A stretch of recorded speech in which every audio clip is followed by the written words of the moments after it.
Pembahasan mengenai perbedaan antara Kristen dengan konsep ketuhanan tiga Nasrani, dengan keyakinan ketuhanan satu, serta Ahlul Kitab dalam konteks masa Nabi Muhammad menjadi perhatian penting dalam kajian para ilmuwan Muslim sejak masa awal Islam.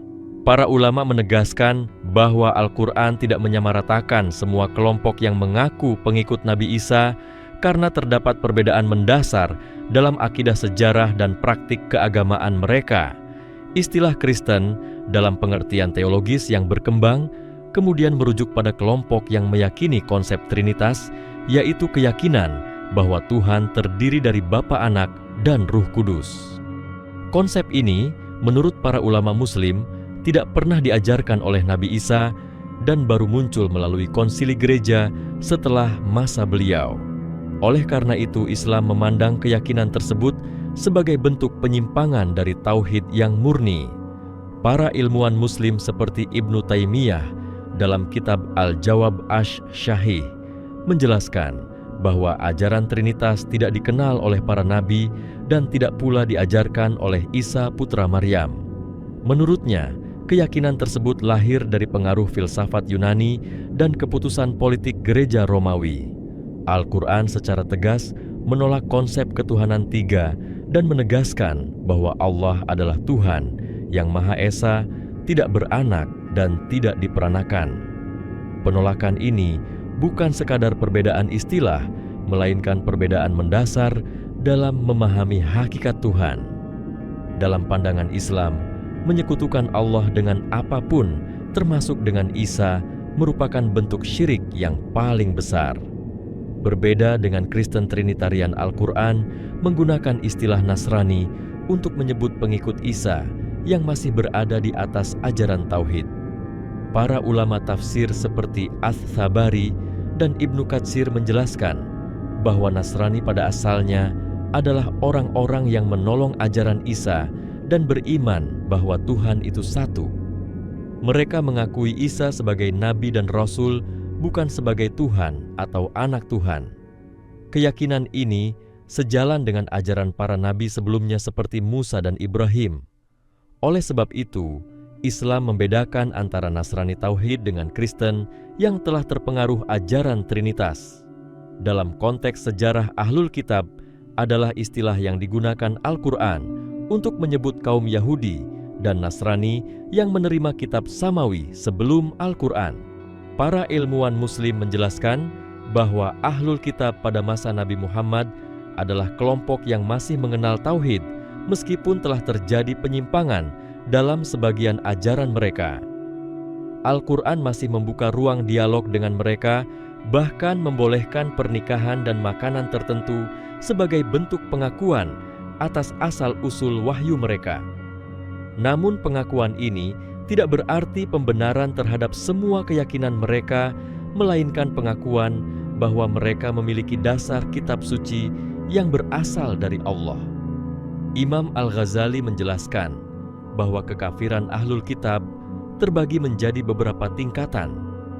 Ada yang kufur karena menolak kerasulan Muhammad, ada yang kufur karena menyekutukan Allah, dan ada pula yang berada dalam kondisi belum sampai kepadanya dakwah Islam secara benar. Pandangan ini menunjukkan bahwa ulama Muslim tidak memandang semua Ahlul Kitab dengan satu hukum yang sama tanpa melihat konteks sejarah dan pemahaman mereka. Hal ini berbeda dengan konsep Kristen modern yang secara teologis telah menetapkan Trinitas sebagai doktrin resmi gereja dan menjadikannya syarat iman. Al-Quran juga membedakan sikap terhadap Nasrani dibandingkan kelompok lain.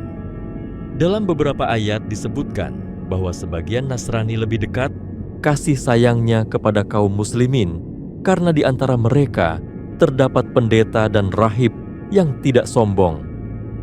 Para mufasir menjelaskan bahwa ayat ini merujuk kepada Nasrani yang masih berpegang pada tauhid dan menolak ketuhanan Isa.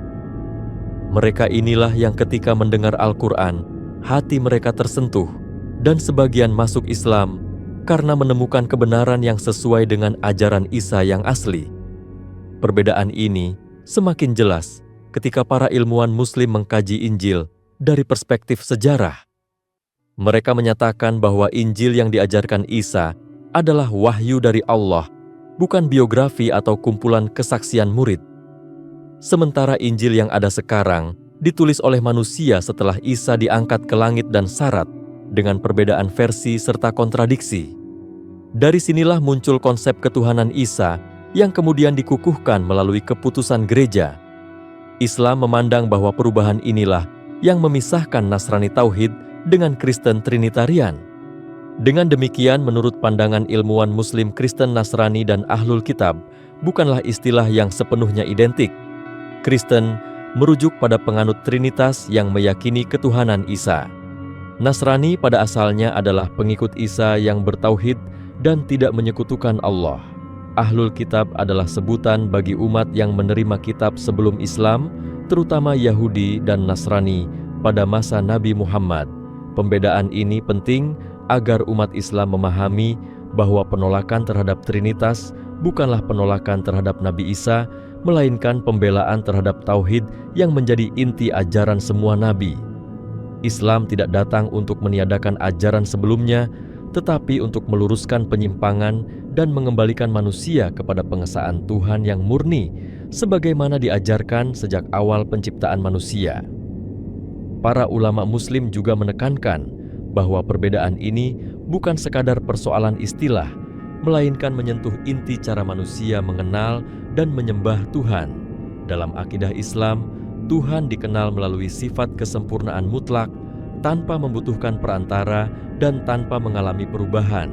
Ketika konsep ketuhanan tiga masuk ke dalam keyakinan sebagian pengikut Isa, maka menurut para ilmuwan Muslim, hal itu telah menggeser posisi Tuhan dari yang maha mutlak menjadi objek spekulasi rasional dan simbolisme metafisik.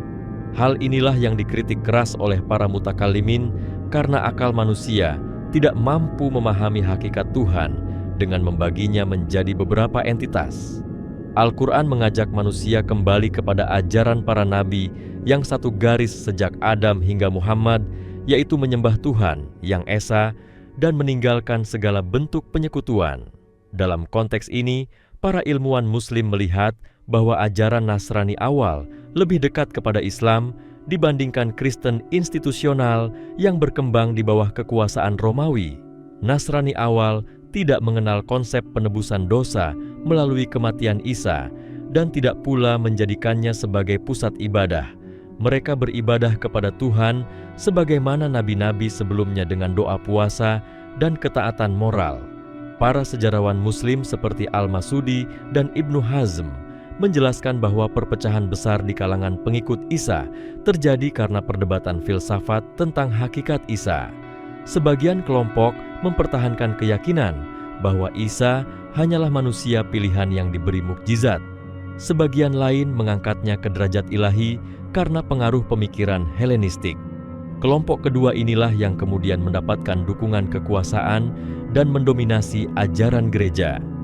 Sementara kelompok Tauhid perlahan tersingkir, bahkan dianggap sesat oleh gereja resmi. Dalam pandangan Islam, kondisi Ahlul Kitab pada masa Nabi Muhammad berada di antara dua keadaan. Sebagian masih menyimpan pengetahuan tentang Tauhid dan sifat kenabian Isa. Sebagian lain telah terpengaruh ajaran baru, namun belum sepenuhnya memahami kesesatannya.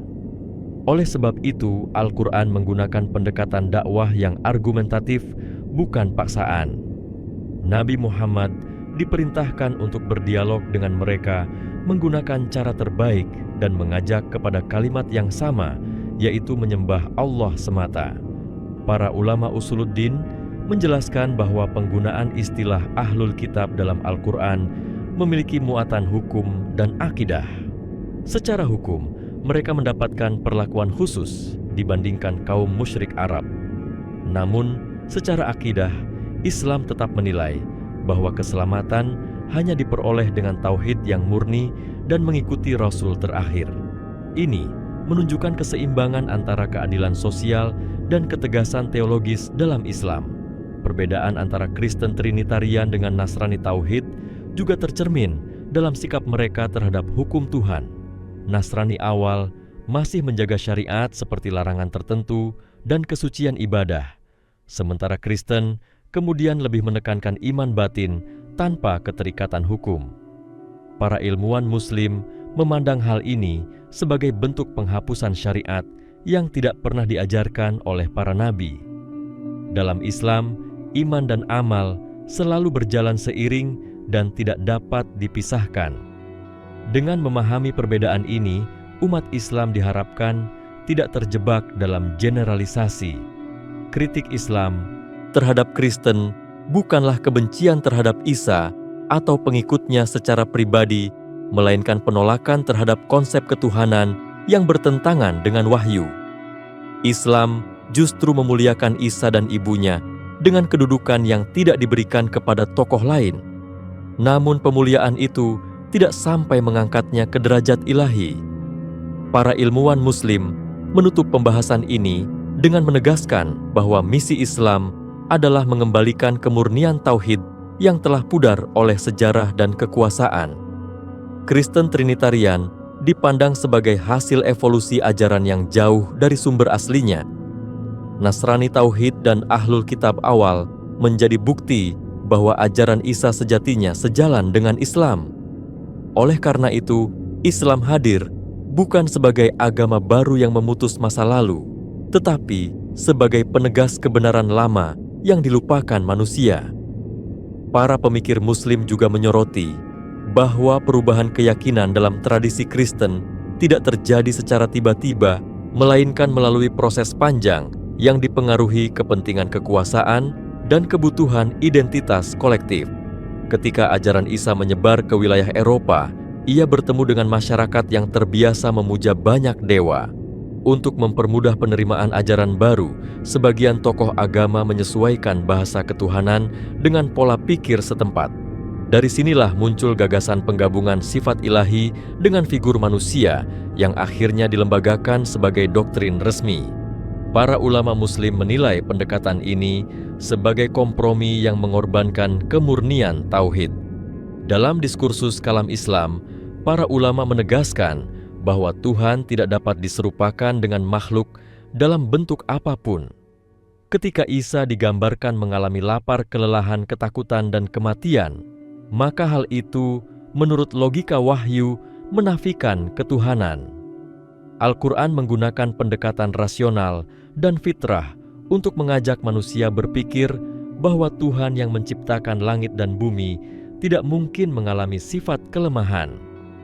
Argumen ini ditujukan kepada mereka yang mengangkat Isa ke derajat ilahi tanpa merendahkan kedudukannya sebagai nabi mulia. Para ilmuwan Muslim juga membahas perbedaan sumber otoritas dalam keyakinan.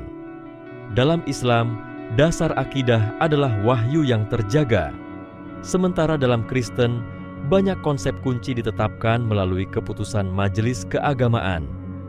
Hal ini menurut para ulama membuka peluang besar bagi perubahan ajaran seiring perubahan kepentingan manusia. Ajaran tauhid yang dibawa para nabi akhirnya tergeser oleh kesepakatan manusia yang dianggap suci. Inilah yang dikritik oleh Al-Quran ketika menyebut bahwa sebagian orang menjadikan pemuka agama sebagai penentu hukum selain Tuhan. Pembahasan tentang Nasrani awal juga menunjukkan bahwa keimanan kepada Tuhan yang Esa bukanlah ajaran asing bagi pengikut Isa. Para ulama Muslim mengutip fakta sejarah tentang komunitas yang menolak Trinitas dan tetap memandang Isa sebagai utusan. Kelompok-kelompok ini, meskipun jumlahnya kecil, menunjukkan bahwa ajaran tauhid tidak pernah benar-benar hilang. Namun suara mereka tenggelam oleh arus besar kekuasaan dan institusi agama yang lebih dominan. Dalam konteks dakwah Islam, perbedaan ini menjadi landasan etika dalam berinteraksi. Umat Islam diperintahkan untuk bersikap adil, menghormati keyakinan orang lain tanpa mengorbankan prinsip akidah. Para ilmuwan Muslim menekankan bahwa dialog harus dibangun di atas penjelasan rasional dan kesantunan, bukan celaan. Penolakan terhadap konsep ketuhanan tiga tidak boleh berubah menjadi permusuhan terhadap manusia. Prinsip ini dicontohkan oleh Nabi Muhammad dalam hubungannya dengan komunitas Ahlul Kitab di Madinah.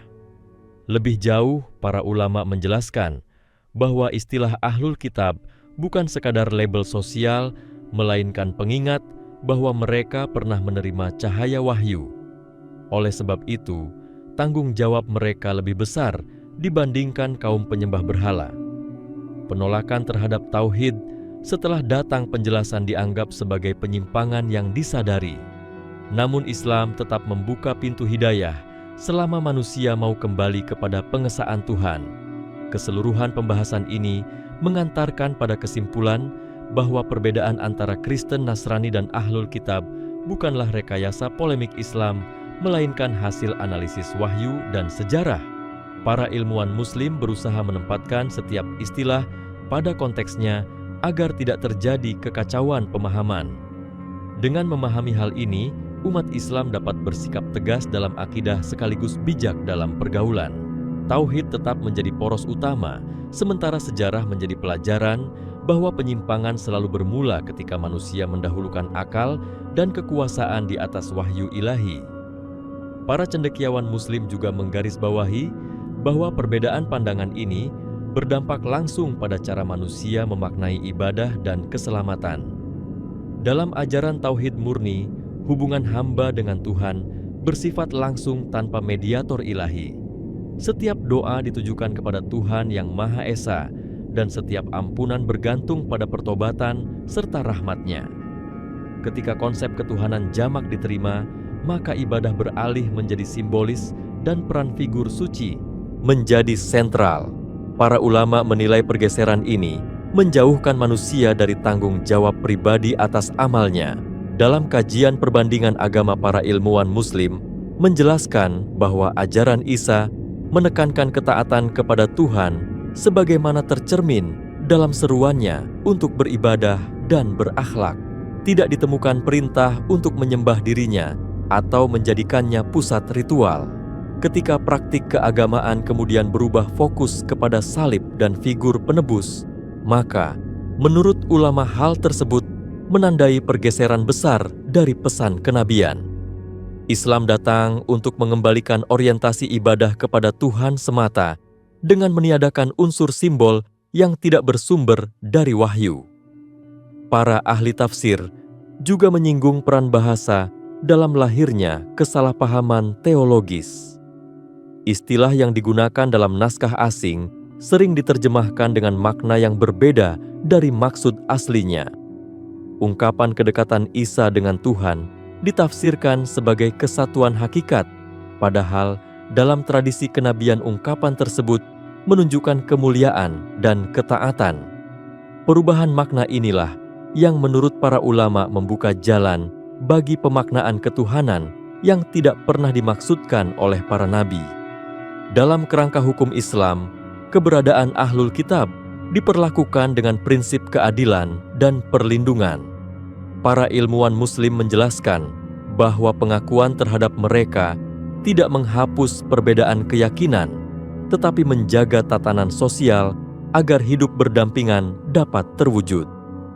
Prinsip ini menunjukkan bahwa Islam membedakan antara keyakinan dan hubungan kemanusiaan. Penolakan terhadap suatu ajaran tidak serta-merta meniadakan hak hidup dan kehormatan penganutnya.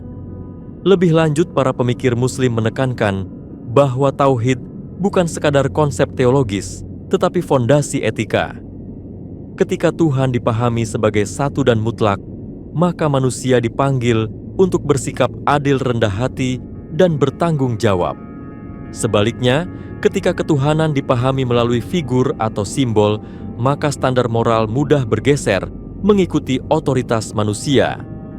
Inilah sebabnya para ulama melihat keterkaitan erat antara kemurnian akidah dan keadilan sosial. Pembahasan ini juga menyentuh peran wahyu terakhir sebagai koreksi sejarah. Al-Quran tidak hanya menyampaikan ajaran baru, tetapi menilai kembali keyakinan yang berkembang sebelumnya. Dengan pendekatan naratif dan argumentatif kitab suci ini, mengajak manusia menimbang ulang keyakinan yang diwarisi. Para ilmuwan Muslim menilai metode ini sebagai bentuk kasih sayang Tuhan agar manusia tidak terjebak dalam tradisi yang keliru. Akhirnya para ulama menegaskan bahwa memahami perbedaan antara Kristen Nasrani dan Ahlul Kitab membantu umat Islam menjaga identitas tanpa menutup pintu dialog. Kesadaran sejarah membuat seseorang tidak mudah menghakimi, tetapi tetap berpegang pada prinsip. Tauhid diposisikan sebagai inti ajaran yang menyatukan semua nabi, sementara penyimpangan dipahami sebagai akibat perjalanan manusia yang panjang. Dengan sikap ini, Islam menawarkan jalan tengah antara keteguhan iman dan kebijaksanaan dalam berinteraksi dengan sesama. Para ulama Muslim generasi akhir juga menyoroti dampak psikologis dari konsep ketuhanan terhadap cara manusia memandang dirinya sendiri. Dalam tauhid murni, manusia menyadari posisinya sebagai makhluk yang lemah, namun mulia karena diberi amanah. Tidak ada manusia yang memiliki unsur ketuhanan, sehingga semua setara di hadapan Tuhan. Ketika keyakinan tentang figur ilahi dalam bentuk manusia diterima, maka menurut para ilmuwan Muslim, batas antara pencipta dan ciptaan menjadi kabur. Akibatnya muncul kecenderungan pengkultusan tokoh dan legitimasi kekuasaan atas nama agama. Dalam kajian sosiologis Islam, para pemikir Muslim menjelaskan bahwa ajaran yang menempatkan Tuhan sebagai satu-satunya pusat pengabdian melahirkan masyarakat yang kritis terhadap otoritas. Tidak ada pendeta atau rahib yang memiliki hak mutlak atas keselamatan orang lain. Setiap individu bertanggung jawab atas keyakinan dan perbuatannya sendiri. Sebaliknya, ketika keselamatan dikaitkan dengan figur tertentu atau lembaga keagamaan, maka masyarakat cenderung pasif dan bergantung. Inilah yang oleh para ulama dianggap bertentangan dengan misi pembebasan yang dibawa para nabi. Para mufasir juga menafsirkan bahwa dialog Al-Quran dengan Ahlul Kitab syarat dengan pendekatan intelektual. Kitab suci ini tidak hanya memerintah atau melarang, tetapi mengajak berpikir tentang asal penciptaan kehidupan dan tujuan akhir manusia. Pertanyaan-pertanyaan tersebut diarahkan untuk menggugah kesadaran bahwa Tuhan yang menciptakan segala sesuatu tidak membutuhkan pasangan atau pembagian. Metode ini menunjukkan bahwa Islam menghargai akal, namun menempatkannya di bawah bimbingan wahyu. Dalam pandangan para ilmuwan Muslim, perbedaan antara Nasrani awal dan Kristen kemudian juga tampak pada sikap terhadap dunia. Ajaran kenabian mendorong keseimbangan antara ibadah dan kehidupan sosial.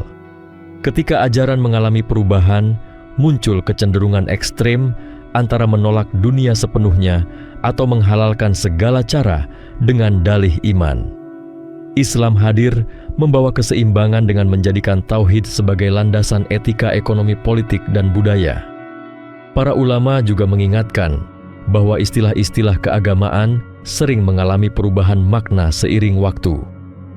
Apa yang disebut Kristen hari ini tidak sepenuhnya mewakili pengikut Isa pada masa awal. Oleh karena itu, Al-Quran berbicara dengan bahasa yang kontekstual agar manusia mampu membedakan antara ajaran asli dan interpretasi sejarah. Kesadaran ini penting agar umat Islam tidak terjebak pada perdebatan emosional, tetapi fokus pada substansi keyakinan. Lebih jauh, para ilmuwan Muslim menjelaskan bahwa pengutusan Nabi Muhammad membawa penegasan terakhir tentang konsep ketuhanan. Tidak ada nabi setelahnya yang akan meluruskan kembali penyimpangan. Oleh sebab itu, tanggung jawab umat Islam adalah menjaga kemurnian tauhid dan menyampaikannya dengan hikmah. Perbedaan dengan Kristen dan Nasrani bukan untuk dibesar-besarkan sebagai konflik, melainkan sebagai penjelasan jalan yang lurus menurut wahyu.